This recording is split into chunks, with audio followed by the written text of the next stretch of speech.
Je suis de Longueuil, moi. T'es de Longueuil? Puis comment ça, tu parles de même?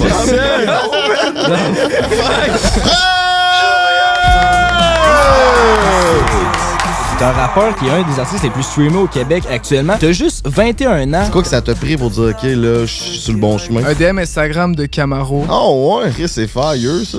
Je mange pas des calices de tabarnak. Au début, c'était vraiment du rap keb, là. C'était comme, j'avais l'accent Ah ouais? québécois. Tu t'aurais fait quoi si ça avait pas pogné tes affaires? Moi, j'aurais fait de la... La porn? On dirait que t'as dit de la porn! J'avoue, avec Non, ta coiffe, là. J'étais pas cool à l'école aussi. Je suis arrivé avec cette coupe de cheveux-là. Ça a été un jour très rare. Les gars, j'ai pris cher la première journée d'école avec ça. En plus, je suis arrivé les lunettes, puis l'opinion publique, c'est ça, c'est non. Genre, ton côté sad boy, ça vient d'où, ça? Tu veux tout savoir, Jay? J'ai eu une séparation qui m'a marqué. Puis un an plus tard, c'est un de mes meilleurs amis qui finalement sortait avec. T'es enfargé dedans dans un party, puis... Oui. Ah non. Mais ça pogne-tu faire de la musique triste avec les petites?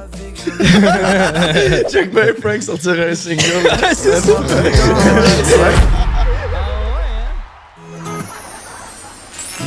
Hey, si ma blonde elle me tape ses nerfs, là, c'est quoi je fais, câlisse? Ben c'est pas tant compliqué. Prends un break. Ouais, pis si je suis vraiment écœuré de pas bien filer. Tire-toi une puff ou prends un break. Si ton boss te met en ciboire, prends un break. Ton enfant vient chez Martin, prends un break. JMD, Frank pis le beau-frère prennent un break. Wow! Hey, welcome back sur le podcast number one around the world, mon petit minou. Il y a Dirty Sanchez sur le vlog. On est sûrement dans un des plus beaux studios podcast. Dirty Sanchez sur le vlog. Yes, sir. Yeah, je sais, à la maison, ma petite cocotte, tu dis Why Frank is back with hot stuff like that. Aujourd'hui, on podcast un chanteur qui se prend pour un Français, mais il a grandi à Longueuil. C'est Fred. Plus de 300 000 auditeurs mensuels sur Spotify. Mon beau-frère est à 2 à ce temps-ci. Si t'as envie d'un nouveau terme pour dire que t'es venu, on dit on s'est Julie dans le pantalon. Ça, c'est coupé. Pourquoi ça, un nouveau terme? Non, c'est zéro un nouveau terme. Le pire, là, c'est que je sais pas pourquoi je me suis levé un matin puis je me suis dit, Chris, il n'a pas reparlé dans le podcast des acteurs, il l'a oublié, ce style inside joke-là de marde. Je me suis dit, bonne affaire, il a oublié ça, si on passe à un autre appel. Je me suis dit, tant que Denis vient pas d'un studio, il s'en rappellera pas parce que c'est genre lui pis Denis qui ont inventé ça à deux, là, parce qu'ils ont mal au bat pis je sais pas c'est quoi leur problème. Mais tabarnak, il y a repensé, fait que...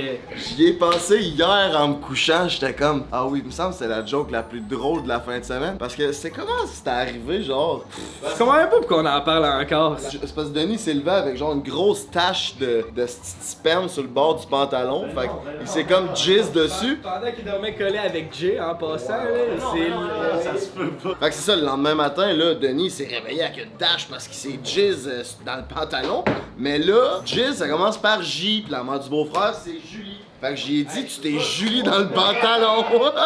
Mes podcasts, man, c'est non mais n'importe quoi. Fait que si toi aussi tu veux te Julie dans le pantalon, c'est avec le code BRIC15 que ça se passe chez erosetcompagnie.com. Plus de 26 succursales au travers de la province. Ils sont là depuis plus d'1 an avec nous autres. Fait que gros merci à Eros de nous supporter depuis tout ce temps-là. Ça fait le tour de ma plug. On peut montrer peut-être d'avance c'est quoi le cadeau qu'on va donner à la télé. Ah oui!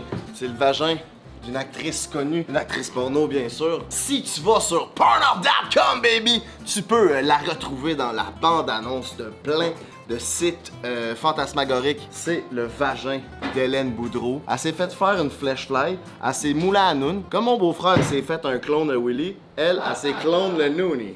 Oh! Fait que Fred va pouvoir se cross-turber. Oubliez pas, c'est avec du lubrifiant à base d'eau, parce qu'avec du lubrifiant, c'est quoi, non, en silicone? C'est quoi ça fait, non? Ça brise les jouets, je pense, le lubrifiant en silicone. Mais moi, j'utilise les deux. Mais il a déjà aussi utilisé pas de lubrifiant, puis ça a brisé son jouet. Il s'est brisé le bat, mais maintenant, il est réparé.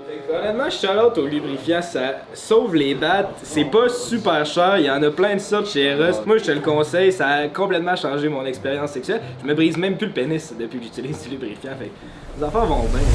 Hey, welcome back, mes petits minous, sur le podcast number one around the World. Aujourd'hui, on est en formule spéciale. En formule, on ressemble un peu à RDS dans un environnement qui est pas habituel. Après un break, mais on reçoit un invité spécial. Fait qu'on a décidé de faire changement. Comment ça va, les boys? Ça va, ben, dernier coup qu'on était ici, on s'est un peu chicané devant Richardson. C'est vrai de ça, je me suis dit en arrivant, j'étais genre, j'espère que ça va pas faire comme le premier. Hein? Non, je me rappelle pas. Raconte-moi ça. C'était...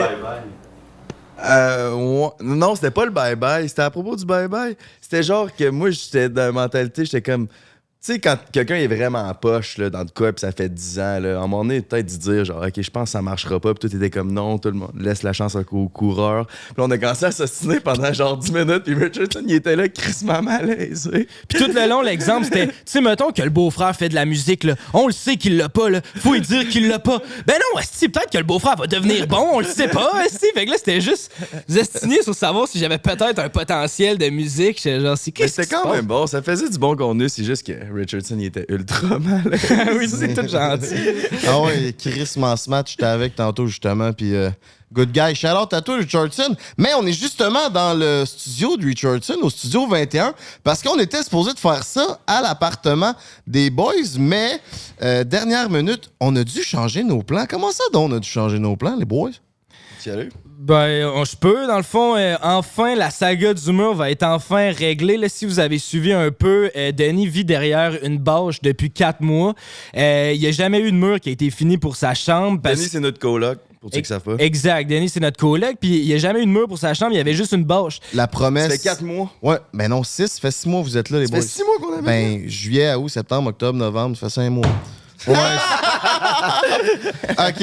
Hein, c'est mais ça. ouais, 5 mois, son mur, il n'y a pas de mur, c'est une toile blanche. Oui, mais la promesse de votre propriétaire, en louant leur appartement, le propriétaire, ils ont dit au mois d'août, ça va être réparé, ça va être fait. Mais là, on est rendu au mois de novembre, puis il n'y a rien de fait encore.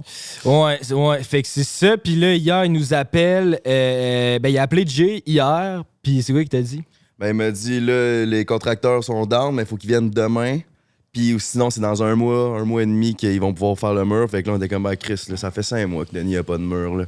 C'est là que ça se passe, là. J'étais en ciboire. Ah, ça m'a mais fait... J'étais en tabarnak. Il est dans le salon, là, je sors, là, puis je suis comme, hey, t'as-tu entendu l'appel? Il fait, non, je fais, ouais, demain, on pourra peut-être pas faire le podcast.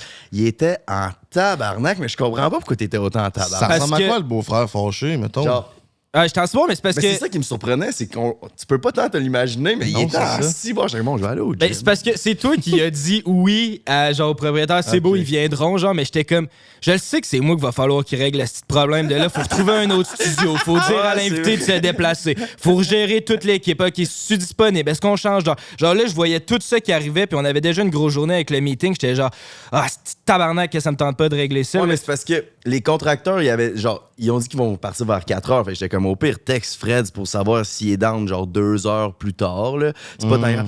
Ouais, mais moi j'avais prévu passer la soirée avec ma blonde. Il y avait man. aussi ça. Oh, surtout quelqu'un dans le ça, chat! Il y avait... C'était surtout Non, mais là, tu sais, genre, on était lancé de tourner, ça fait genre plus que 2 semaines que c'est prévu. On tourne à une heure précise, puis là, c'est genre, on le fait plus, puis on sait plus trop, puis là, c'est ouf. Fait que là, j'étais à la ciboire. Non, mais c'est vrai que j'étais dans de le filmer à l'appart parce que notre appart est à Longueuil. Puis en plus, notre invité d'aujourd'hui vient de Longueuil. Ben, il habite à Longueuil. Fait que tu sais, ça fitait. Puis tout, là. Puis ça fait longtemps qu'on n'a pas fait ça dans l'appart. On a repimpé notre bibliothèque. Tout est beau. Mais en tout cas. Vous êtes acheté un divan de marde. C'est ça, fait que fait que nos affaires évoluent. Mais mais c'est vrai qu'on a acheté un divan de marde, on s'est fait avoir là, on a acheté ça, t'as acheté ça sur un site internet pas clair, puis finalement on s'est fait livrer même pas le Sur divan qu'on a Marketplace. demandé. Genre. Sur Marketplace, ils disent on va livrer ça à 8 h. Là, à 8 h, pas d'appel, personne n'est là. Je suis le bord de m'endormir, il est 11 h le soir. Je reçois un appel d'un gars qui parle clairement pas tant le québécois, tu sais. Puis là, il dit ouais, on arrive dans 15 minutes. Puis là, je fais OK. Il arrive, le divan, il arrive dans une boîte, il nous drop ça, il dit bon, ben, vire-moi le cash, vire le cash.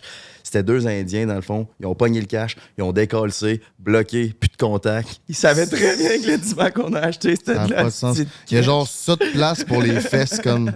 Ça arrête à mi-cuisse, c'est dégueulasse, pire podcast. Non, c'était le pire c'est service à la clientèle au monde. C'était tellement de la merde que c'était exactement l'inverse du service à la clientèle qu'on peut recevoir sur le site internet de www.econex-informatique.com.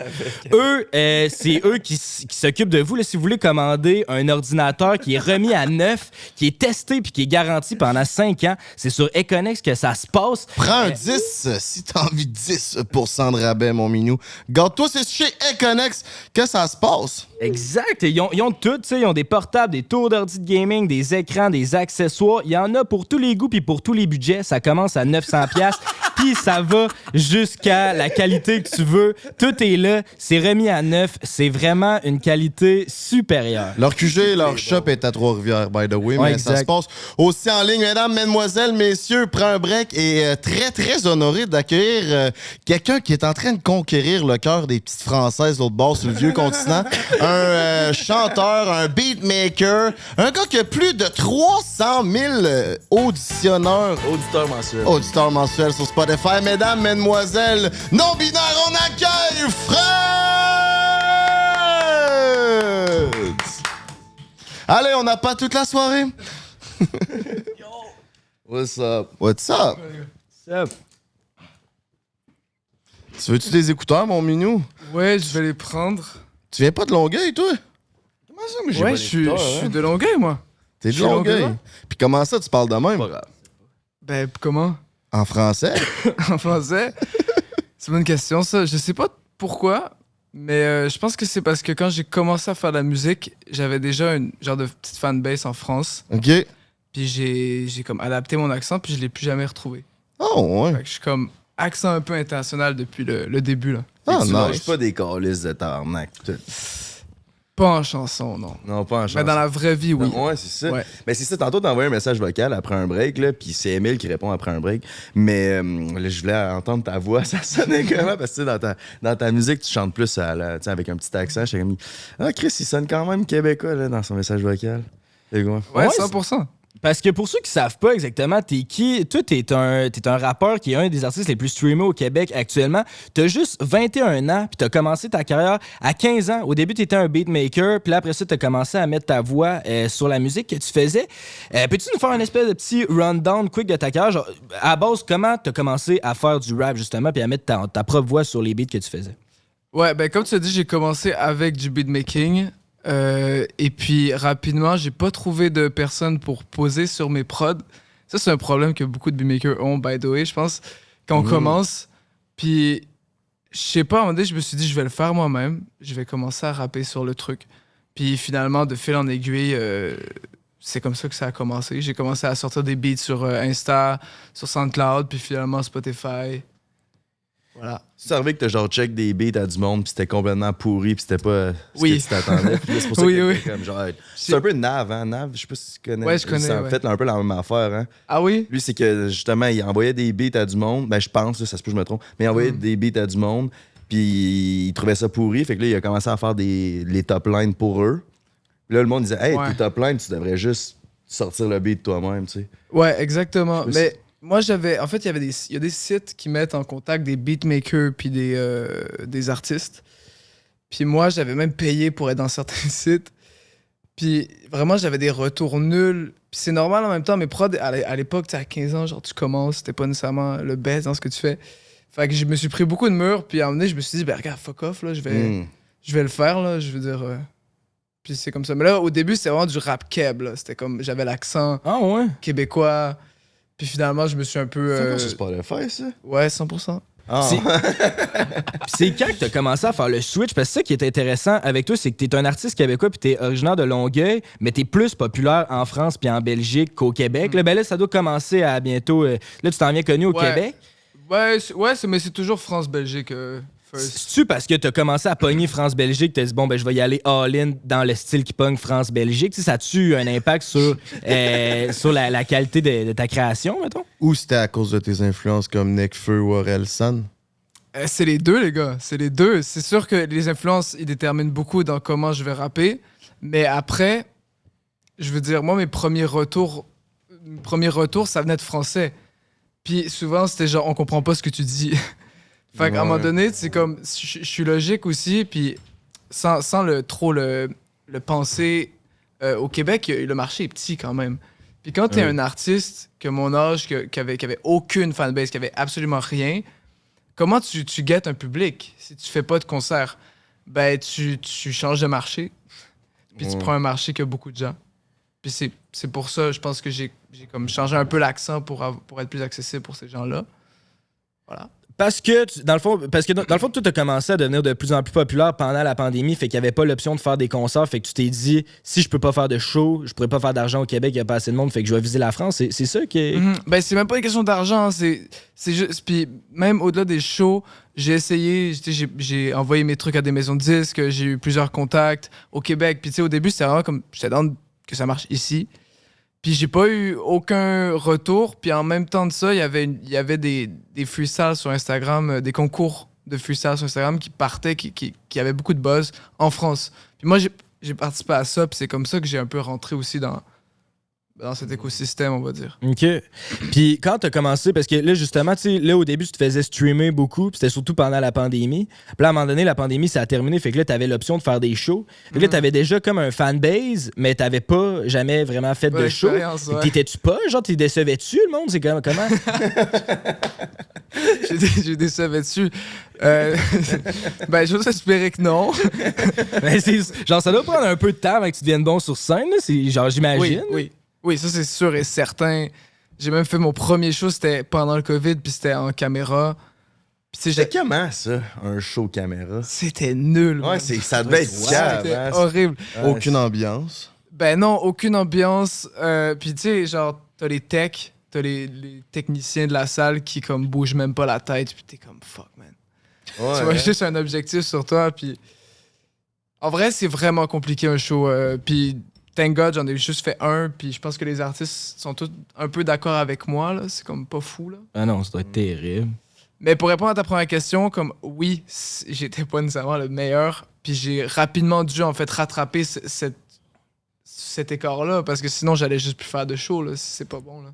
Puis que, ben c'est ça, parce que c'est weird, parce que là, il y avait déjà des attentes. Tu sais, souvent, tu commences, t'es pas bon, mais personne sait t'es qui, fait que tu déçois personne. Mais là, le monde était genre, Chris, le stade, fuckait le stade. Puis finalement, mettons, t'es pas terrible en show. Genre, comment, ça a pris combien de temps? Puis genre, qu'est-ce que t'as fait pour essayer de t'améliorer? Ben, genre, pour devenir bon? J'ai fait beaucoup de shows. J'ai fait juste beaucoup de shows, des shows qui étaient pas tout le temps fous. Genre, en vrai, comme j'ai joué dans des. Je me rappelle, mon 3e show, c'était dans un hall. C'est pour une première partie d'un band qui s'appelle Quartz, qui a rien à voir avec ce que je fais. Quartz, c'est genre. Ouais, je sais. Ils sont venus à mon école secondaire. Là. Ah C'est oui? pas de l'acapella, mais C'est de l'acapella. Ouais. C'est un groupe What d'acapella the fuck? qui font des covers genre de tunes de Pirates des Caraïbes. Ouais. Puis il y a moi qui arrive avec genre des tunes rap. Puis moi, je jouais dans le hall d'entrée de la salle de spectacle devant eux. Ils ont un public quand même âgé ou très très jeune, genre des enfants ou des grands-parents. Puis, man, c'était vraiment dur jouer devant des gens qui enlèvent leur manteau, qui te regardent, c'est le vestiaire en fait, qui vont juste faire puis ils rentrent dans la salle prendre un siège. Fait que j'en ai fait plein des shows comme ça au début, puis il fallait que j'y fasse. Surtout au Québec? Ou c'est en Que au France? Québec. Que au Québec. Au début, que au Québec. Mais ouais. tu sais, surtout ces shows-là, il y a genre respect parce qu'il y a beaucoup de monde, je pense, qui aurait back down d'un genre de show de même, qui aurait pas les couilles de faire ces shows-là. Toi, ça vient d'où, ce genre de confiance-là? Parce que c'est ton verse dans le stade là, que tu dis comme que tu fais de la musique qui va rester sur ton ordi puis tout. Puis j'imagine que ça vient d'où la confiance pour finalement sortir cette musique-là, tu sais, puis d'aller faire tes shows. Ah, c'est une bonne question. Ben, en vrai, je me considère même pas comme quelqu'un de particulièrement confiant en soi. Puis je pense juste qu'à un moment, soit tu le fais, soit tu le fais pas, tu sais. Puis moi, j'étais jeune quand j'ai commencé à sortir des vrais beats avec ma voix.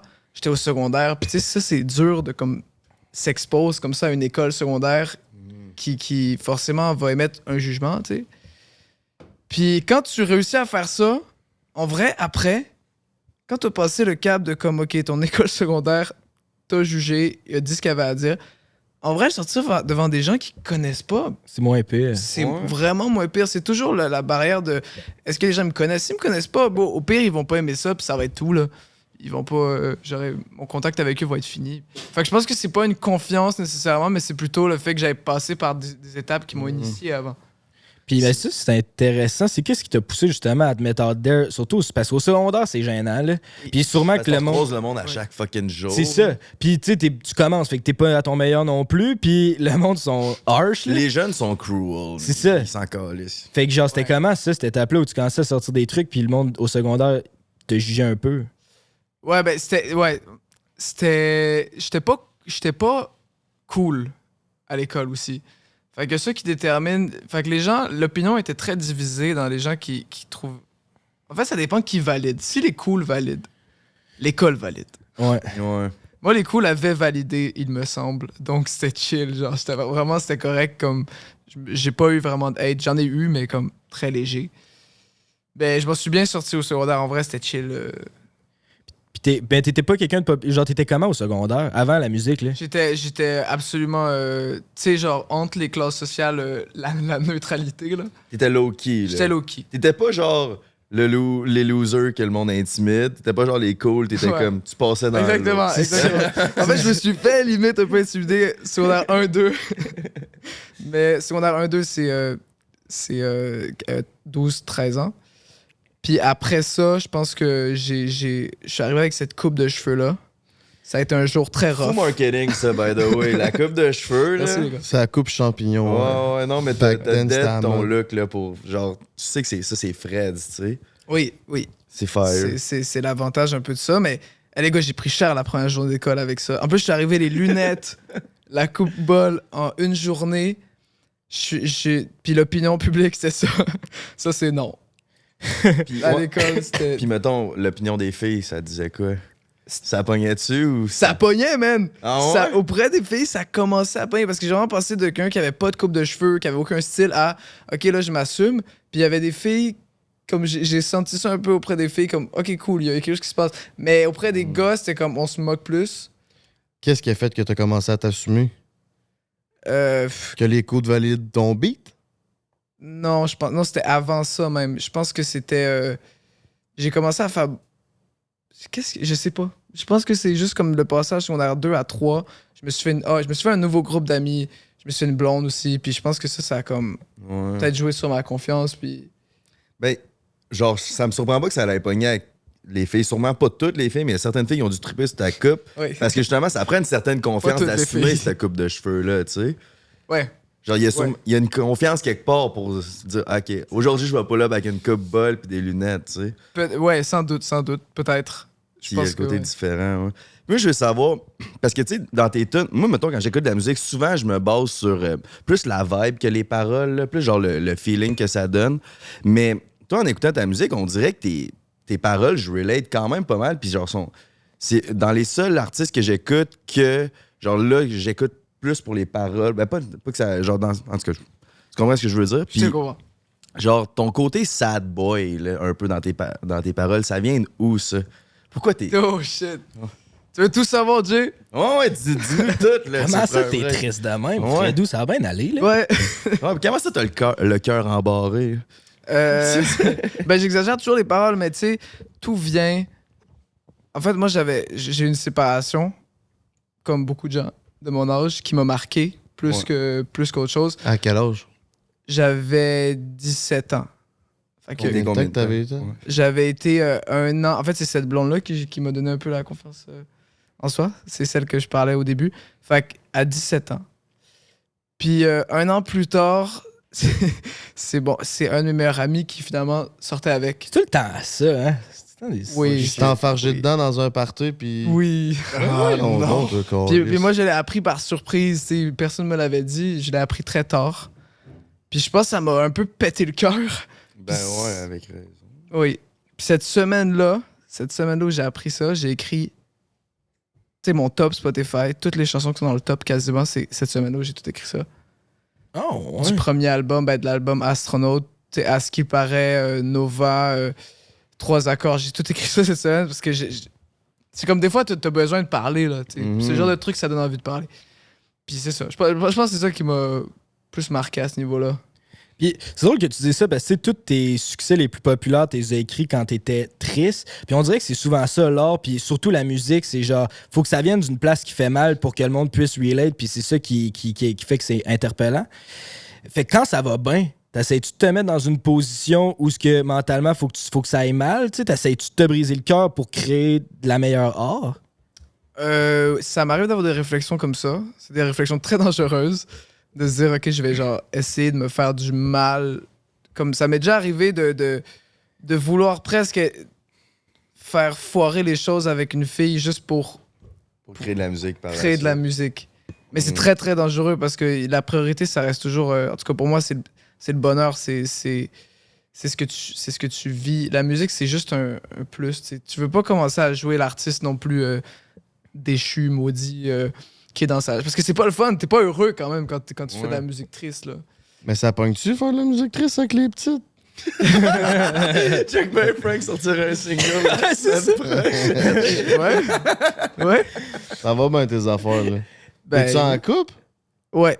OK. Ouais. Depuis combien de temps? Depuis 2 ans. OK. Puis y a-tu des tonnes d'amour qui s'en viennent ou genre. Il y a des. Ben après, ouais. Oui.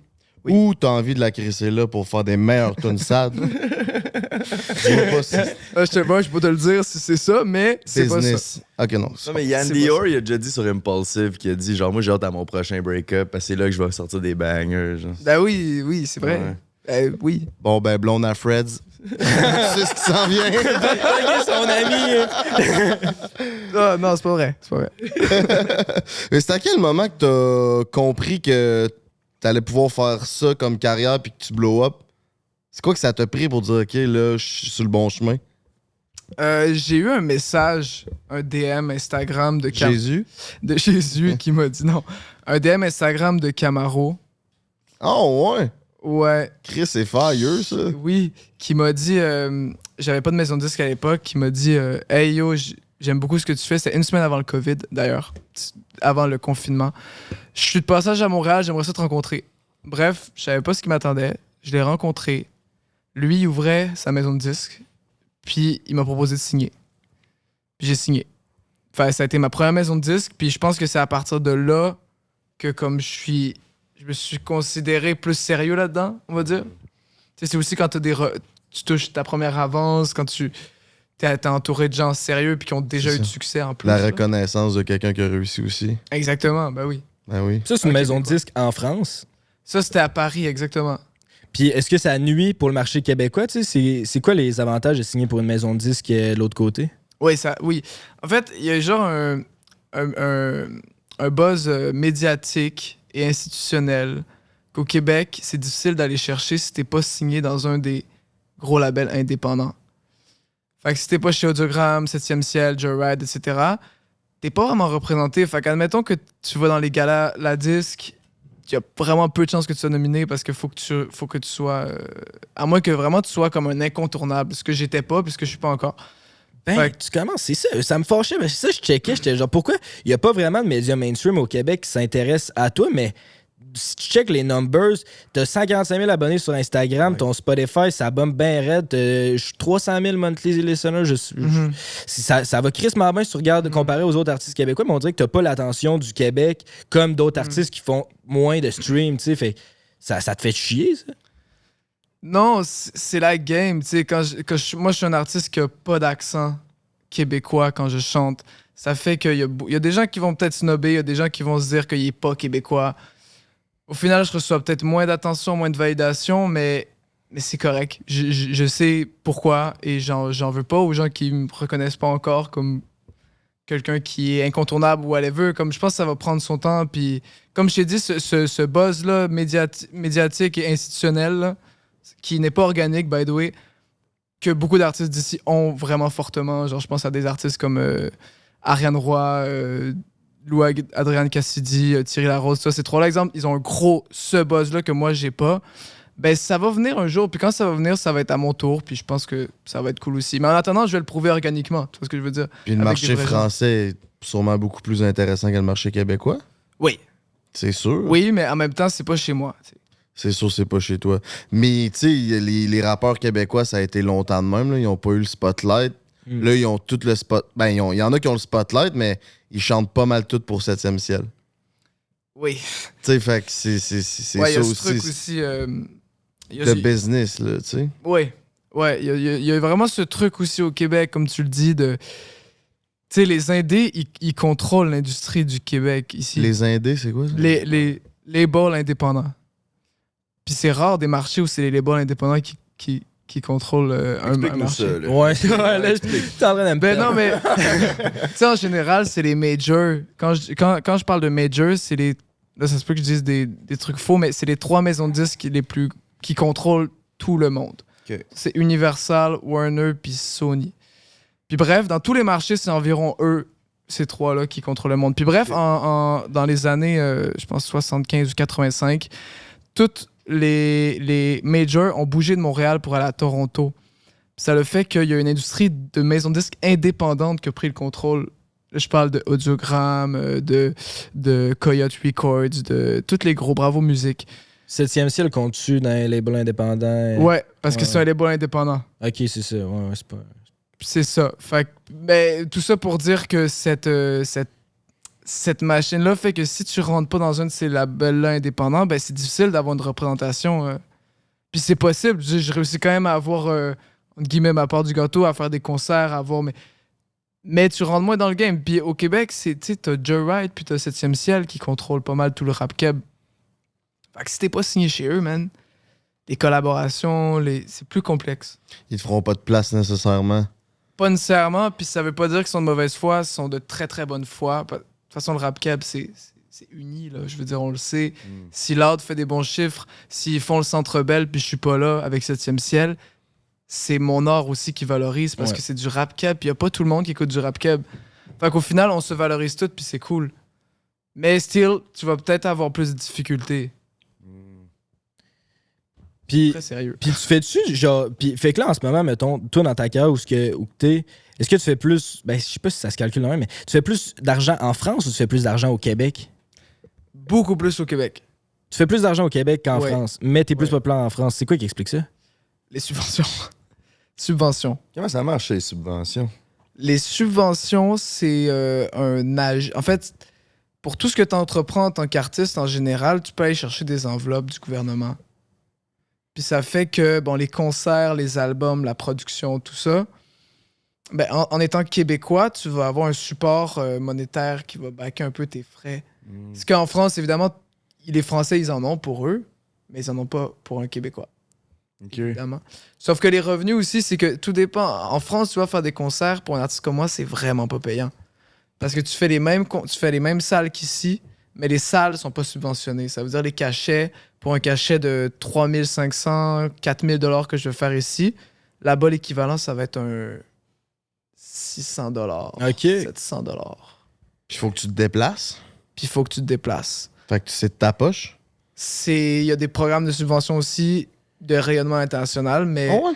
Oui. Ouais, au Québec, ça? Ouais, au Québec. Ok. Fait que moi, ça me coûte. En général, je l'ai fait 3 fois des petites tournées là-bas. Ça m'a rien coûté, mais ça m'a rien rapporté. Alors qu'ici, ça va me rapporter. Ouais. Ça t'a rien rapporté en termes d'argent, mais en termes de popularité, certainement.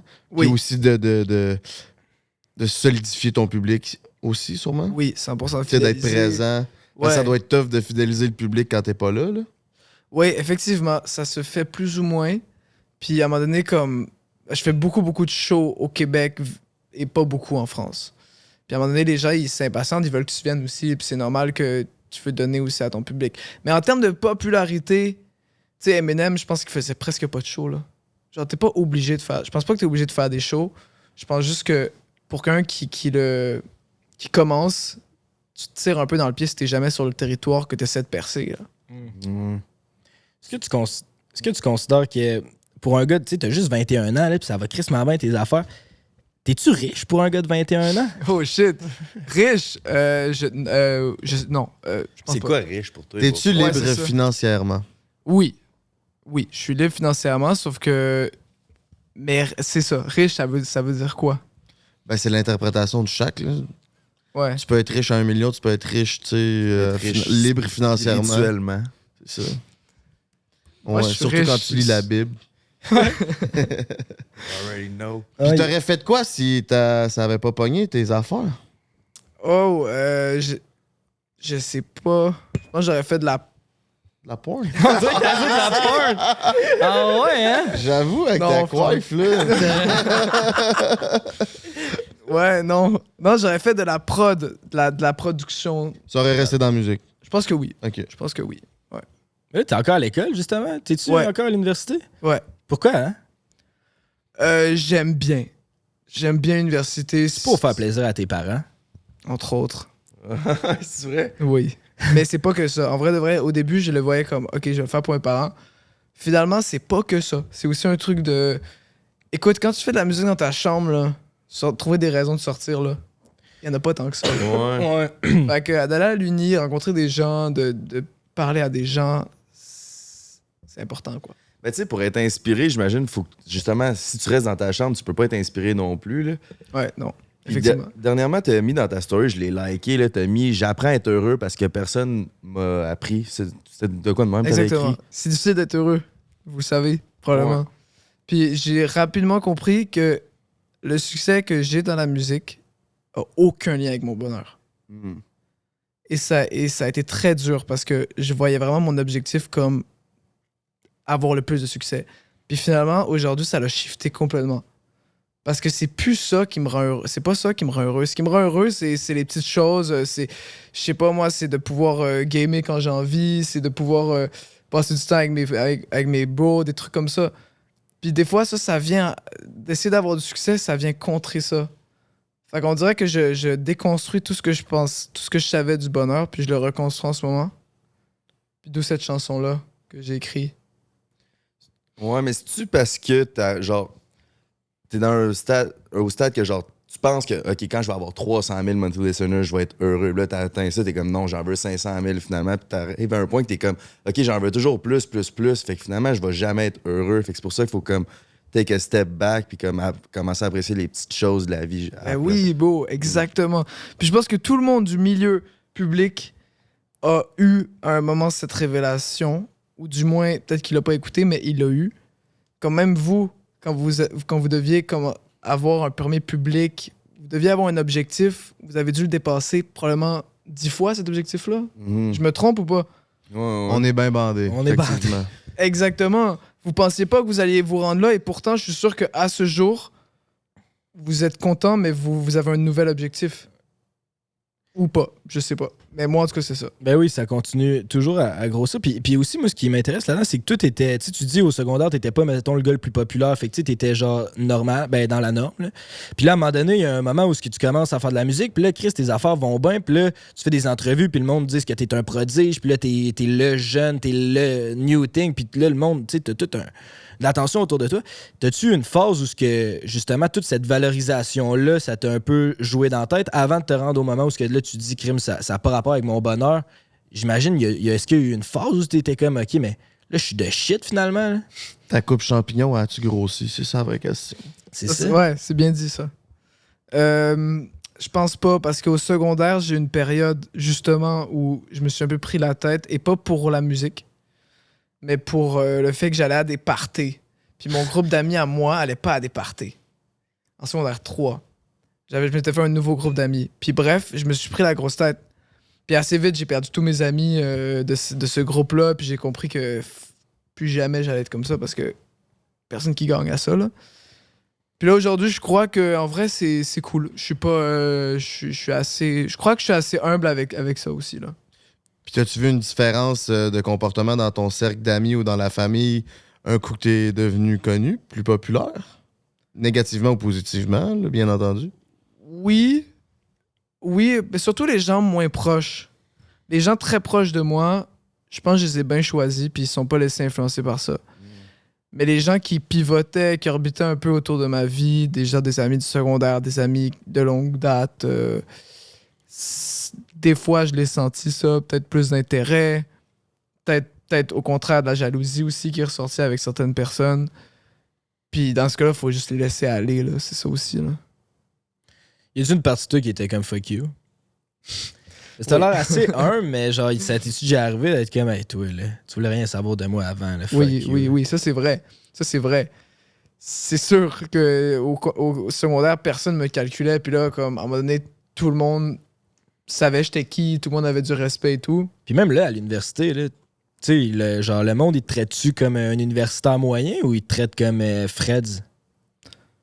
Un peu des deux, je pense. Un peu des deux, ça dépend. Ça dépend dans quelle classe. Ils te connaissent aussi. Ça dépend s'ils me connaissent. Ça dépend, ouais. Oui. Ben, c'est sûr que Après, moi, je suis pas hyper sociable non plus. Je vais pas parler à beaucoup de gens. Donc, on va dire, je fais mes trucs. J'ai mes amis à moi à l'université, je rentre, je sors un peu. C'est comme... Les gens, ils ont peut-être des jugements, peut-être qu'ils sont contents, peut-être qu'ils... Je sais pas. Voilà. Tu sais pas. Ouais, Je sais pas trop, faudrait que je leur demande. Mais je vais pas leur demander. Si t'avais recommencé ta carrière, tu ferais quoi de différent? Pas de coupe champignon. C'est vrai? C'est vrai? Mais pourquoi t'as garde? Non, Je peux comprendre. non, j'aime ça, c'est juste que ça fait 4 ou 5 ans que j'ai ça, là. Fait que là, t'es tanné de ce Ouais, look-là. un peu. Mais pourquoi tu changes pas? Parce que c'est genre le monde que te connaisse pour cette coupe de J'ai un cheveux. clipper dans le show. On t'organise. Ouais, on peut passer Non, sur je me rase pas les cheveux, ça c'est pire. Ça c'est pire. J'ai déjà eu les cheveux rasés. Ouais, Harry Styles s'est pas fait un buzz cut dernièrement. Je sais pas si vous avez vu ça. Ah, ça se Non. peut, ouais. Genre, il est vraiment moins beau qu'il était, là. Il est overrated, ce gars-là, me semble. Il est-tu si beau? je suis pas d'accord, je suis pas d'accord. Non, je suis pas un hater, man. Son best look, c'est genre quand Zayn Malik venait de quitter One Day, puis lui, il avait les cheveux longs, là. Ça, Oui, c'est vrai. là qu'Harry Styles, Zayn est plus beau qu'Harry Styles. Genre, Je tous suis les goûts sont vraiment dans la pas d'accord. nature, man. Qui est plus beau entre Harry Styles puis Zayn, selon toi? Harry Styles, les gars. Ouais, moi aussi, je 100%. pense pour Harry Styles. 100%. T'as des aspirations musicales comme Nekfeu, Corias puis Orelsan, mais est-ce que tu sais depuis le début qu'est-ce que tu veux faire comme style de musique ou ça a comme toujours un peu dévié selon comme la mode, selon tes inspirations? Ouais, ça a toujours dévié.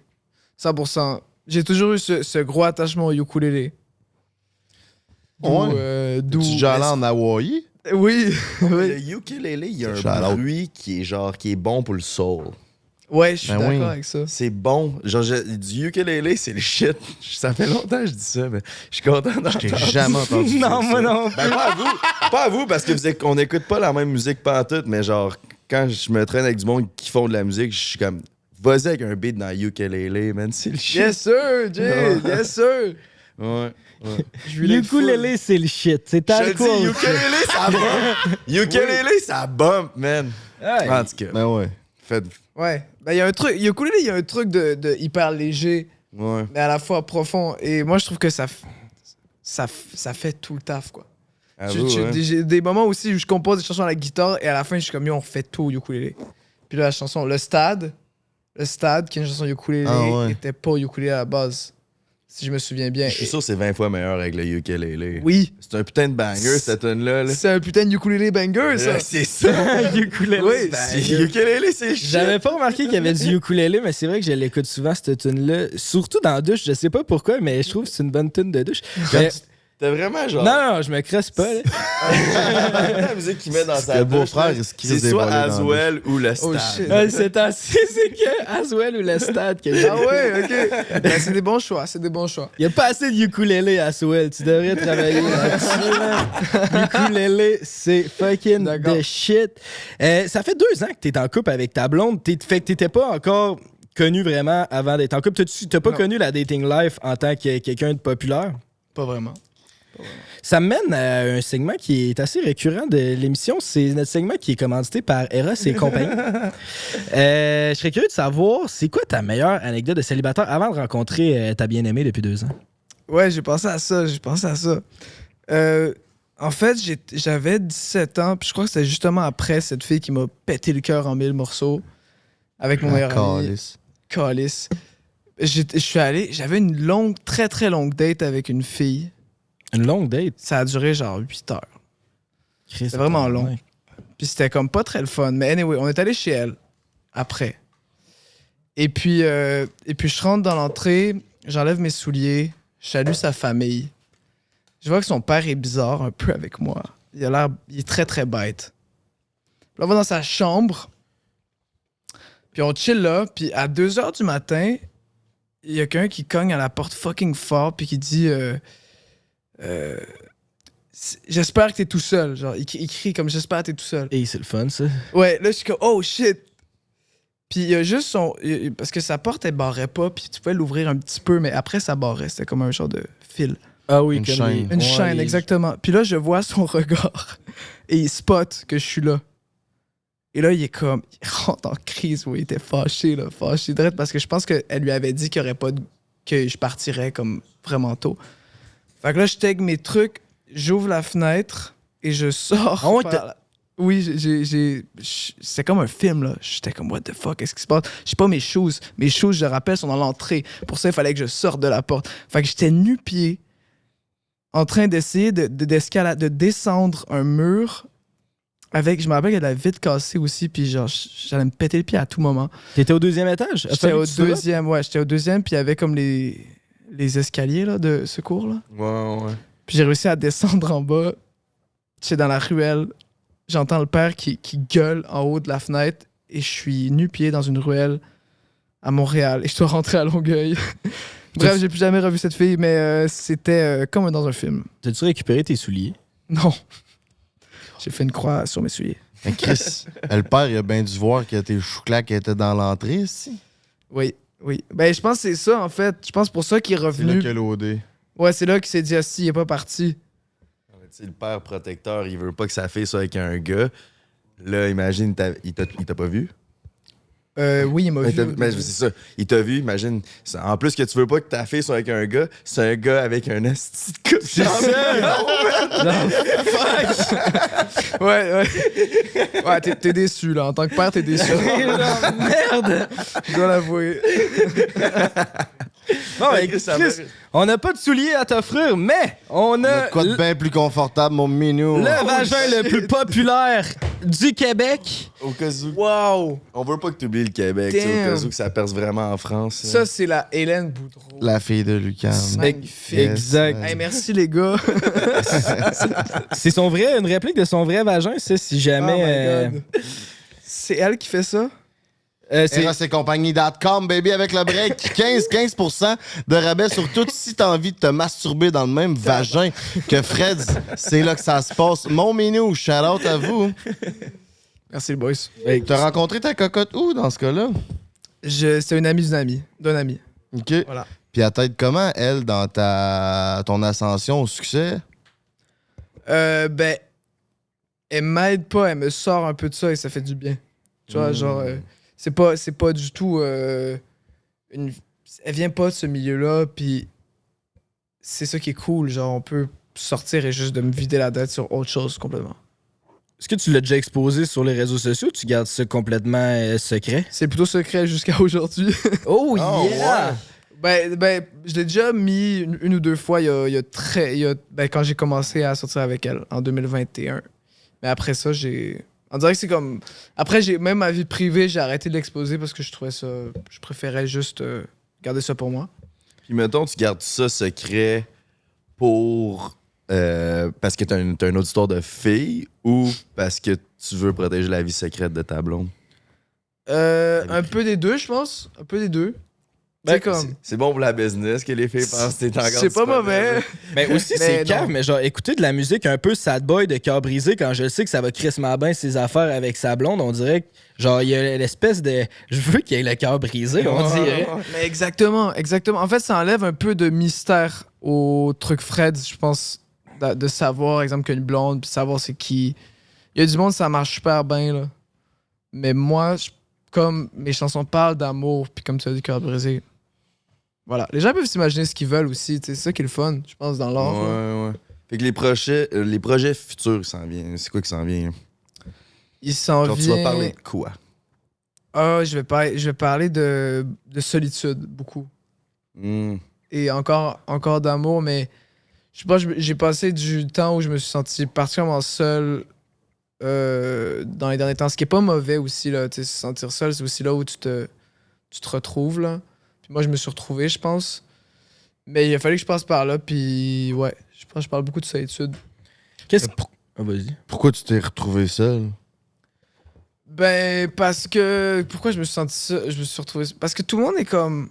Attends, tu te sens seul ou tu t'es retrouvé seul? C'est deux affaires complètement différentes, là, mon minou. Tu viendrais de chiller à l'appart, on est voisins, Fred. C'est vrai, les gars. Vous faites des bons hot dogs estimés en plus à Longueuil. Ah oui. On va se stripper ça en groupe. Oui, c'est vrai. Ben, n'importe quand un dog estimé, Franck. C'est cave, hein? C'est tellement overrated. Ben non, pas à Longueuil, man. Ça goûte l'eau, man. C'est vrai que ça goûte l'eau. Charlotte à Longueuil. Truc de bon. Non, mais je me suis d'abord retrouvé seul et après, je me suis senti seul. Parce qu'il y a eu une période où tout le monde n'était plus là. Tout le monde était parti pour des raisons X. Mais ils allaient revenir. Comme soit c'est des vacances, soit des pendant 1 ou 2 mois avant. Puis ça a comme initié une période en moi de comme, OK, là, je me retrouve seul pendant 2 mois. Puis je dois retrouver des façons de m'amuser, tu sais, de m'occuper. Puis finalement, je me suis retrouvé très malheureux dans cette période-là. Puis ça a pas arrêté, même quand tout le monde est revenu. Puis aujourd'hui, ça va beaucoup mieux. Mais c'est dans cette période-là où j'ai écrit le prochain album, surtout. Ça sort quand, ça? Ça sort en... Oh, shit. Mais je peux pas dire ça, non. Ah, OK, faut couper. Ouais. Puis y a-tu un truc que, tu sais, genre, j'ai souvent entendu des artistes dire ça, là, tu sais, comme là, hier, t'étais en show, là, tout le monde est bandé ben raide, ça chante tes tunes, ça crie ton nom, genre, c'est comme le gros truc. Après ça, t'arrives chez vous, puis tu sais, t'es tout seul. Le clash de tout ça, est-ce que tu trouves ça difficile à vivre, d'être comme au top, puis après ça, tu t'es tout seul dans ta chambre, puis tu sais, tu te crosses? Oui, mais non, c'est très... ben, non, c'est dur à vivre, c'est dur à vivre. Parce que comme tu l'as dit, tu get vraiment high avec tout ça, puis après, ça redescend très, très vite. Yeah, chaque high a son lot. Exactement. Mais moi, je prends des précautions aussi contre ça, là. Le condom. Oui. Shout out au condom. Non, surtout, en dehors du condom, surtout, j'essaie, durant le show, puis durant les tournées, j'essaie de me retrouver à plusieurs moments, ne pas solliciter l'adrénaline en moi. Parce qu'il y a ce débalancement aussi, si on rentre scientifiquement, hormonal. Quand tu fais des concerts, t'as beaucoup d'adrénaline. Ouais. Puis quand tu fais beaucoup de concerts, tu te retrouves à débalancer tout ton système d'adrénaline. Puis c'est pour ça aussi, quand tu fais des drogues fortes, peu importe, c'est pour ça que le lendemain, tu te sens vraiment comme un déchet qui ressent plus rien. Fait que j'essaie de vraiment balancer ça. Puis de exemple, je sais que certaines activités me donnent de l'adrénaline, ben je vais essayer de limiter quand je suis en show. Pendant 8 jours d'affilée, je vais faire des shows. Faut que j'essaie de garder ça low, là. Genre quoi? Quelle activité qui donne l'adrénaline? Que tu limites? Ben... les activités sociales. Genre sortir. Sortir. Faire des podcasts. Faire des... Il faut faire attention. Il faut en faire, hein. Il faut en faire, mais faut pas en abuser non plus parce que dans une période où tu as besoin de tes émotions, tu sais. Courir, faire du sport, c'est des activités qui, même s'ils procurent techniquement l'adrénaline, ça ressource beaucoup. Puis ça, c'est un peu, en tout cas pour moi, mon anti-down. Ça te permet de te grounder. Exactement.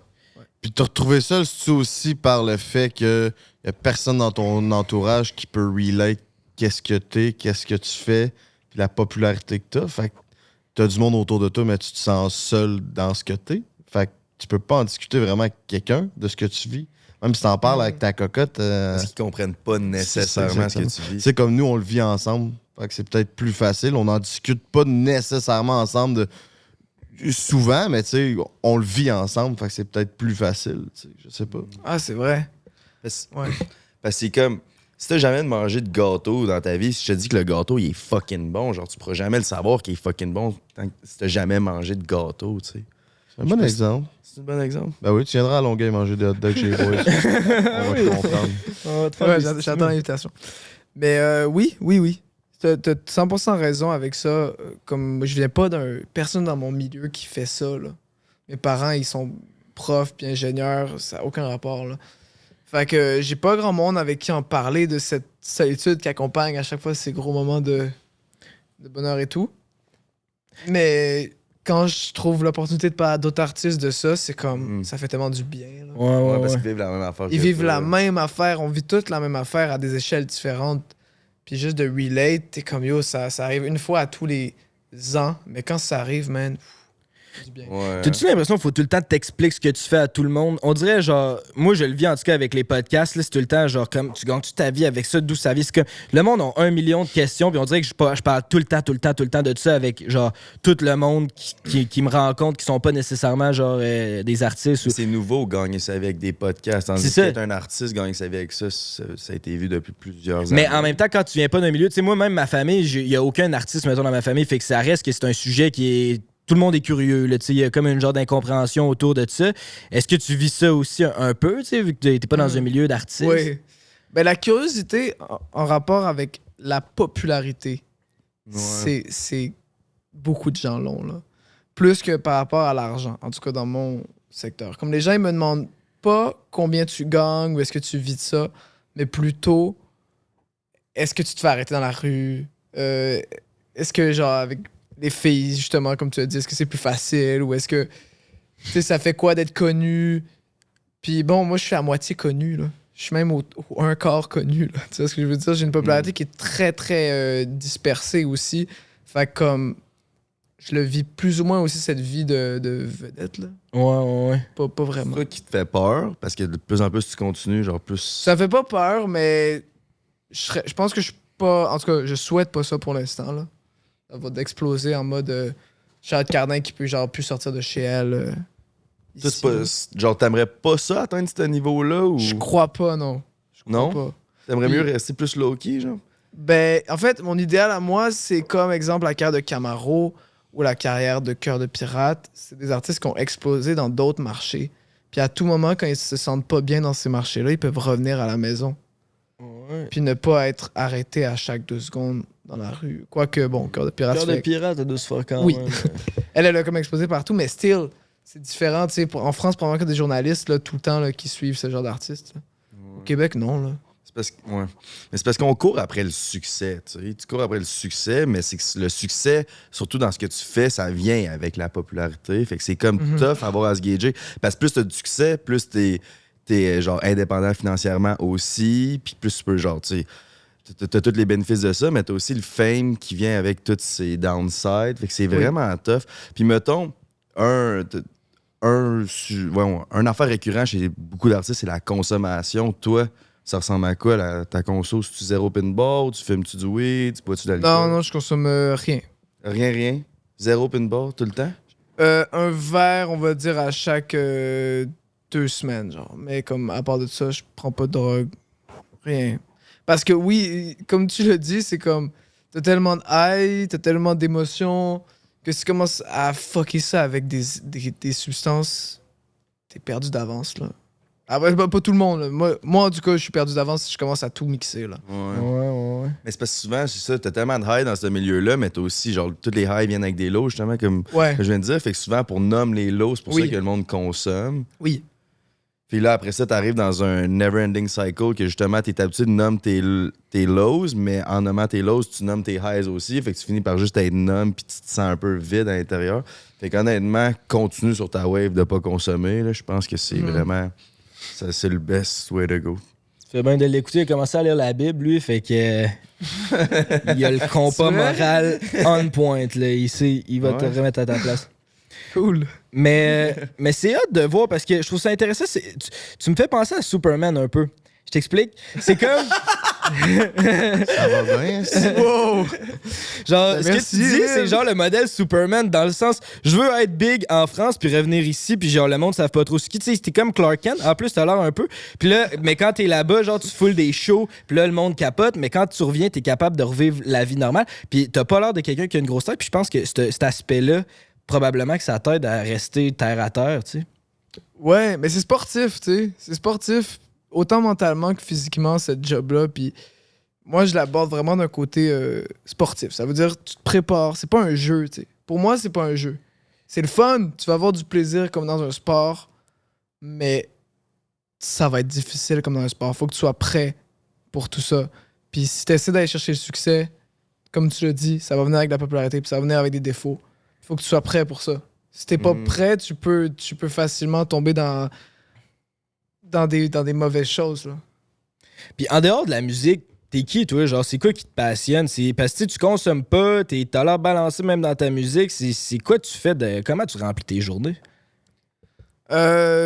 Ces temps-ci, j'ai découvert un peu le sport. Parce qu'avant, je faisais pas vraiment de sport. Et en ce moment, je fais beaucoup ça. Je fais beaucoup de courses à pied. J'ai toujours... je sais pas pourquoi, mais je trouve que ça m'aide de fou avec la musique de faire ça. Puis de l'escalade aussi un peu. Comme tout le monde à Montréal. Ah ouais, ça Ah pas ouais, l'escalade c'est à Montréal. Faut Ah, que vous ça savez pas, commence les à gars? faire ça. On non? a, ça fait genre 5 mois qu'on habite ici. C'est vrai.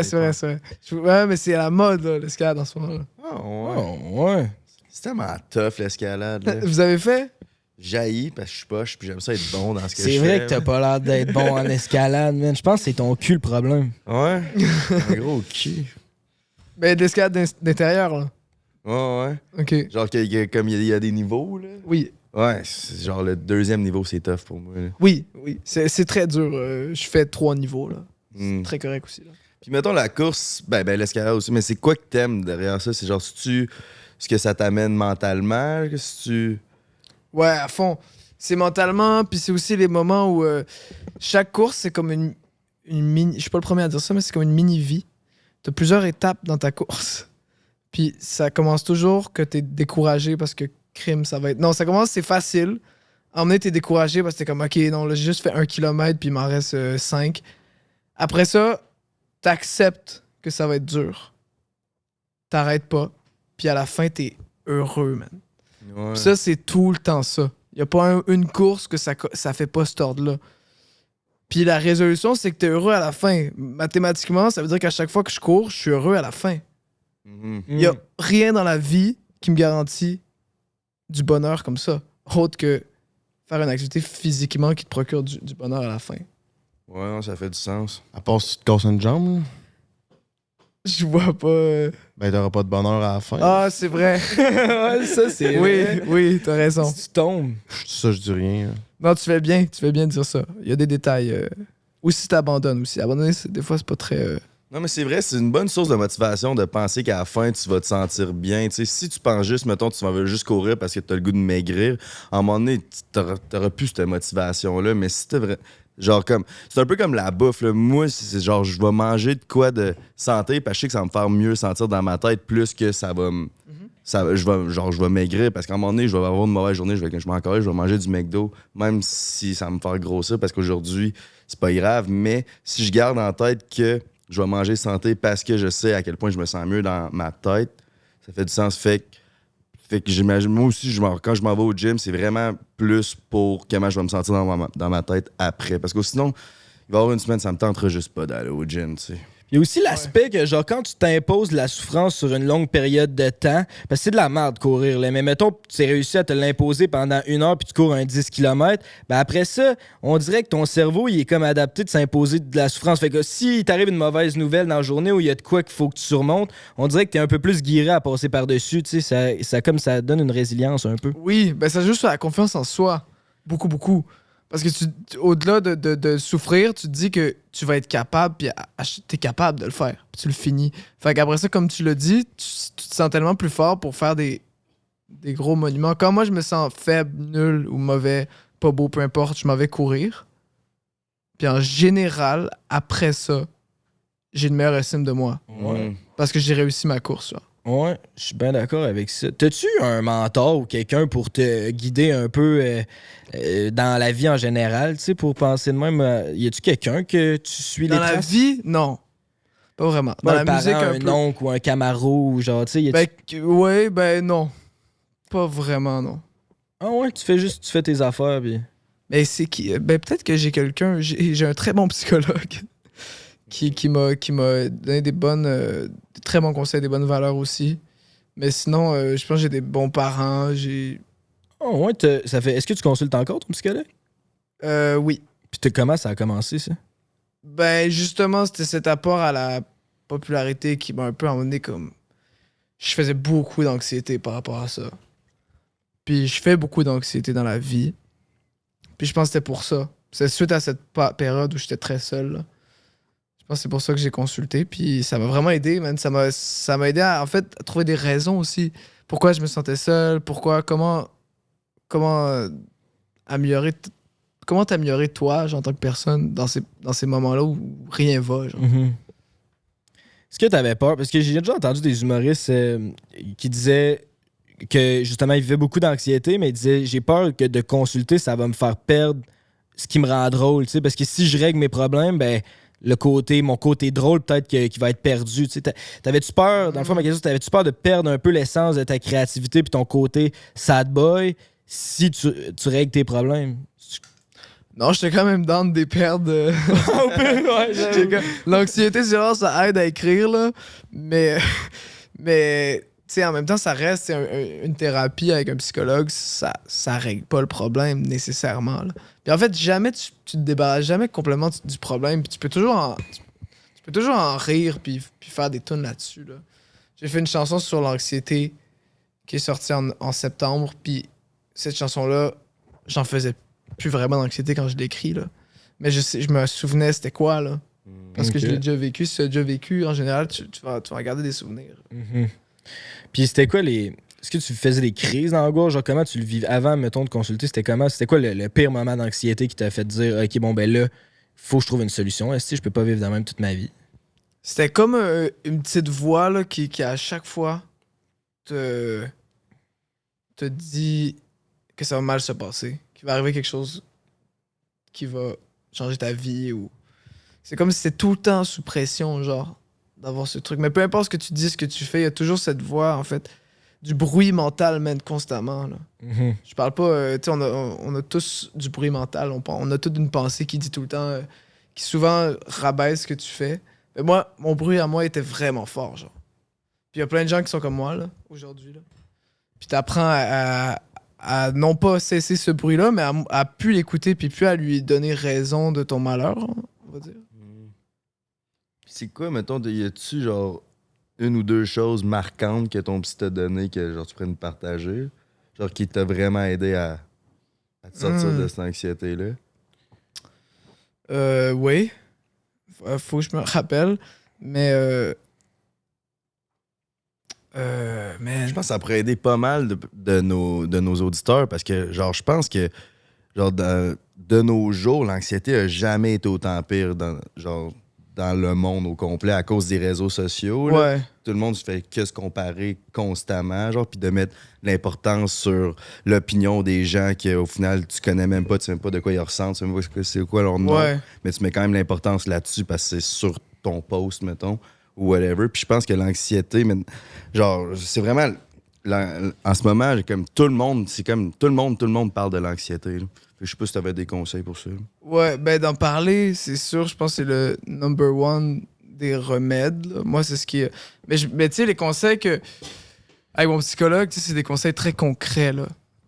Mais c'est de... Mais c'est surtout de juste... Tu sais, tu prends l'initiative de consulter un psychologue. Déjà, pour moi, tu remplis à moitié ta thérapie, tu sais. Si t'es capable d'en parler, ton anxiété, si t'es capable de parler de tes problèmes. T'as fait déjà un step vers la... T'as fait un énorme step, puis juste ça, c'est comme, OK, ça veut dire que t'essaies, là.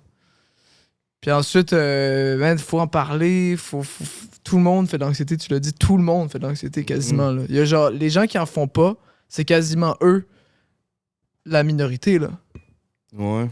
Ça veut dire que tout le monde devrait parler de ça. Puis, en tout cas, moi, je l'ai fait dans une chanson. Je crois que je dis tout dans cette chanson-là. Fait qu'après, on fait comme on peut, là, mais... Puis, est-ce que ça t'a aidé, justement, d'en parler dans tes chansons? Tu sais, des fois, de mettre les trucs out there au public, ça permet de se sentir mieux dans sa peau, là. Ça a-tu fait partie un peu de ton cheminement pour maîtriser mieux ton anxiété? Le fait que, justement, t'en parles, puis t'es ouvert avec ça, puis ça fait partie de ta musique, fait que le monde relate, puis comme... Ils se sentent interpellés par ça parce que tu sais, tout le monde justement a ce problème-là. Tu sais. Oui, 100%. De l'écrire, de mettre des mots dessus. C'est comme en parler avec un psychologue. Comme j'ai dit, ça fait du bien. Là. Il s'en vient quoi pour tes projets futurs? C'est quoi tes ambitions? Un album, Qui sort comme quand? j'ai dit, qui sort bip. Puis En 2024, début 2024, ça je peux le dire. Mais pourquoi tu peux pas le dire, hein? Parce que je suis pas sûr. Ok, c'est ça. C'est vraiment un autre mois, mettons. Si c'est un autre Ouais, mois. ouais. Mais juste pour être sûr, je vais dire début 2024. Mais ça, c'est une bonne affaire. Genre, souvent, là, ces réseaux, là, d'annoncer de quoi que t'es pas encore sûr, c'est jamais le bon move. Parce qu'après ça, tu peux juste décevoir. Là. Oui, Ouais, t'as raison. On fait souvent l'erreur d'annoncer de quoi qu'on n'a pas encore vraiment entamé. Fait que là, après ça, on fait juste décevoir nos fans. Là. C'est juste mal de faire ça. Ouais. Mais ça, c'est quand même court terme. Tu sais, mettons, si t'avais à manifester ta carrière idéale, le Fred que tu vois, le meilleur Fred que tu pourrais être un jour, ça serait quoi cette carrière-là? Écoute, ça serait du succès international, mais la paix chez nous. C'est que t'es super. C'est bon, ça. Ton featuring de rêve. Mon quoi? Mon Ton featuring? de rêve. Yo, j'en ai beaucoup, mais je crois que j'aimerais beaucoup Orelsan. J'aimerais beaucoup Nekfeu. J'aime beaucoup ce que fait Alexandre Strelski. Je pense que ça pourrait être un feat de fou. C'est quoi le moment de ta carrière? Parce que tu sais, t'as eu des entrevues en France, t'as rencontré des vedettes là-bas, t'as eu des entrevues au Québec, ça va bien tes affaires. C'est quel moment que tu t'es senti le plus comme une rockstar? T'as fait what the fuck, je suis ici. Je suis arrivé en France pour la première fois pour rencontrer ma maison de disques et faire une tournée promo il y a 1 an. Et genre, je pense que je me suis jamais senti comme ça. J'arrive, c'était comme 7, je passais 7 jours là. Les 7 jours, j'avais entrevue, meeting, rencontre de fans, show, entrevue, meeting, grand restaurant. C'était comme une semaine de genre, what the fuck, man? Genre que tout est payé, genre en plus? Oui, tout est payé, Ouais, t'es ouais. là, puis genre, tu sais, je vous rappelle, là, j'étais à l'école. Je suis encore à l'école, mais j'étais au cégep, là. J'avais rien à voir avec cette vie-là, là. Ouais. Puis juste, je savais qu'il y avait des gens qui m'écoutaient dans d'autres pays parce que j'avais des analyses de mon Spotify, mais je savais pas, là. Ah, ça doit être fucking raide, ça. Mais t'es humble as fuck, man. C'est quoi tes trucs, genre, pour être autant humble? Oh, Mais la coupe bol, ça ramène sur terre, là. je me dis, les gars, ça, là, ça et ça, là, Ouais, c'est ça, c'est... y en a pas de problème. hein. Mais c'est quoi? Non, en vrai, c'est... Après, moi, c'est parce que j'ai tellement peur que ça s'arrête. Puis j'ai aussi peur que les gens pensent que je suis au-dessus de mes trucs. Alors que moi, je fais juste penser tout le temps au futur. Comme il n'y a jamais de moment où je suis comme, hey, malheureusement, j'aimerais ça avoir des moments comme ça, mais d'être fier de moi, ça arrive. Ça arrive, mais c'est difficile. Parce que comme je vous l'ai dit, je m'habitue tout le temps au step où je suis, au public où je suis, puis je vise toujours, OK, ensuite. Ça, c'est probablement le truc que j'essaie le plus de changer chez moi parce que c'est un contre-bonheur total. Ça fait aucun sens. Mais c'est un esti de bon moteur pour avoir du succès, par exemple, fait que c'est comme... Oui, c'est ça. Tu sais, c'est un équilibre, mais... Ouais, man, c'est juste de comme... Je sais que tout peut s'arrêter n'importe quand, puis que comme mon voisin ou peu importe... je suis pas meilleur que lui, là. Parce que c'est nous autres, t'es c'est ça. clairement C'est sûrement vous, les meilleur voisins, dans- les gars. T'es sûrement un meilleur producer puis rapper que ton Peut-être que je voisin. rappe mieux que mon voisin. J'espère. Ah ouais, je pense que tu peux assumer que tu rappes mieux. Ouais. Ça dépend si c'est toi, là. Ouais, non, je suis que sûr que tu rappes mieux que moi, man. Je sais pas, hein, j'ai pas entendu. T'as-tu des artistes keb que t'écoutes, genre pas mal? Ouais, à fond. C'est lesquels? Le rap keb, j'aime beaucoup. J'aime beaucoup Corias, Loud. Loud, franchement, probablement le rappeur qui écrit le mieux ici. Avec Rhymes, qui écrit aussi de fou. Rhymes, ça laisse. Tous les artistes que je côtoie, ils parlent tous de Rhymes à quel point c'est un fou écrivain. Ben oui, man. Mais je suis d'accord. Gros shout Rhymes. Parce que ce mec aussi, ça a été le premier qui m'a donné de la force. Ça a été le premier personnalité connue qui m'a écrit pour me dire yo, continue, j'avais comme 1000 followers là. Chris, nous autres aussi, il a fait ça. Genre, il est fucking nice. Nous autres Ah aussi, ouais? Souvent, ouais, il nous a On encouragés serait dû pour souvent. le recevoir. Ouais, esti, on serait dû faire un podcast C'est avec ça. dû, les gars. Ouais, on est fucking. Mais il donne beaucoup de force aux petits artistes. Puis ça, franchement, j'apprécie vraiment. Parce qu'il y a ce truc compétitif dans le rap qui me casse les couilles des fois parce que tout le monde s'envoie des regards noirs. Si t'es pas dans Joyride, si t'es pas dans 7e ciel, ou tu sais, même les deux labels, des fois, il y a la compétition et tout. T'imagines quand t'es indé comme moi, là, indépendant, je veux dire. Ouais. C'est comme. Fait que d'avoir des rhymes qui sont prêts à check puis à mettre dans leur story, même si t'as pas de followers, c'est comme, wow, c'est cool. Là. T'es as-tu rencontré pas mal ces genres de modèles-là? C'est Loud, tout ça, t'as-tu déjà. Ouais, j'ai pu les rencontrer quelques fois dans les derniers temps, puis c'est cool de les voir. Hein. Tu vois qu'il est plate, Loud? Qui est plate! Je sais pas, je le connais pas, je l'ai jamais rencontré, mais ce que j'ai entendu, c'est qu'il était. C'est ça que j'ai entendu, mais genre, je me pose la question, je pose. C'est pas une flèche, Loud, là, t'as l'air cool, là, viens sur Non, le c'est pas podcast. qu'il- c'est pas qu'il est plate, ça a l'air qu'il est juste très très low-key dans sa façon Froid. d'être. Ouais, puis froid. Ouais, il montre pas ses émotions, mais je vais définitivement pas. Non, mais j'aime ce mec, il écrit. En fait, son personnage est fou parce que c'est lui, j'ai l'impression. Puis il montre pas beaucoup ses émotions, mais il fait des actions. Genre. Puis ça, c'est comme nice. Genre, il parle pas là, Loud là, en dehors de. Il va pas dire que c'est le meilleur, mais dans ses textes, il va quand même genre te pondre un album d'or. Là. Ouais, il montre que c'est le meilleur. C'est ça. Pas besoin de le dire. Exactement. Mais Big aussi, j'enchaîne avec Soulja, qui est aussi gros gars pour moi là. En vrai, Soulja, c'est comme pour moi, le rap keb serait complètement pas à ce stade s'il n'y avait pas eu Soulja. Puis en ce moment, c'est peut-être notre Taylor Swift de notre marché. Tu vois ce que je veux dire? Du marché rap keb, là. Puis en show, il est hot en tabarnak. Au Centre Bell, il faisait du body surfing partout. J'étais pas là, mais ouais. C'est une machine de gars, ouais. Nice. Mais il est aussi fucking G, man. Genre, pis vraiment gentil.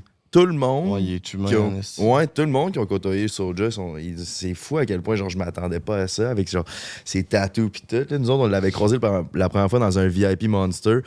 Puis là, j'étais avec le gérant. Ben, Wes, comment tu décris ça? Le gérant, le boss de Monster Canada, genre? Marketing. En tout cas, bref, là, j'ai Quelqu'un, regardé quelque Soulja, chose. puis j'ai regardé, il a fait t'inquiète, là. Mais j'étais genre, tabarnak, c'est tatou full crâne, là. J'étais genre, si bon, il va nous tuer, là. Mais finalement, il est calissement smart. Il est vraiment smart. Moi, il m'avait dit, je l'avais croisé backstage cet été, première fois que je le voyais, un festival, puis il est venu me voir, man. C'est lui qui est venu me voir, puis il m'a fait, yo, shout-out, j'aime beaucoup ce que tu fais. Puis genre, what? Avec genre, tu sais, le gars le plus. Comme tu as dit, qui a pas l'air de ça, mais qui est le plus smart au monde, là. Fait que, ouais. Shout-out sur le jazz. Chris, ça fait déjà 1h15 folle qu'on tourne. 1h15, on serait dû peut-être pour aller segment Patreon. Avez-vous une dernière question pour closer cet épisode-là? On la posera sur Patreon, mon mignon. Ben, on la posera sur Patreon. Fait que c'est là qu'on s'en va. By the way, sur Patreon, on fait tirer 250 piastres cash à toutes les semaines. Fait que ça t'intéresse. Sérieux? C'est avec, je te jure, c'est même pas des jokes. C'est avec le forfait Les Vacances du King. Si je veux m'acheter le meilleur ordinateur pas cher au monde, Jake, sur quel site internet que ça se passe? Sur Econex, mon grand Chris de chum. Yes! ouais. Avec quel code? Prends un 10. Prends un 10, c'est le www.econex-informatique.com. Tu peux pas te tromper. Si! On est dans Force Marketing, mon minou. Où c'est qu'on t'a rejoint ces délicieux réseaux? Vas-y, plug ta marde. Ben, sur Instagram, Freds, barre en bas, musique avec 2 C. Sur TikTok, même chose. Facebook, Spotify, je m'appelle Freds avec un Z à la fin. Voilà. C'est que tu l'as l'affaire. Puis si t'as envie de te crosser avec Calvagin, d'Hélène Boudreau, mon ami, c'est sur erosetcompagnie.com, baby. Avec le break 15% de rabais sur tout. Avez-vous un petit mot là, de la fin, les boys? Si jamais tu perces vraiment en France, oublie-nous pas, puis prends le paquet de Pussy d'Hélène. Yeah, je suis un Québécois. Ouais, c'est ça le mot de la fin. Si ça va bien tes affaires, continue de te crasser avec la vagin d'Hélène. Party Lunch fucking go, mes petits minous. Merci d'avoir été là en si grand nombre. C'était avec Freds qu'on vous a fait un délicieux podcast. Oubliez pas de vous abonner à la chaîne YouTube. On est aussi sur TikTok puis sur Instagram. On vous chie une pelletée de contenu. À chaque semaine, on se retrouve la semaine prochaine, jeudi, 18h30 pour un prochain numéro de Prends un break. On se dit à poche pleine. Ciao! Prends un break.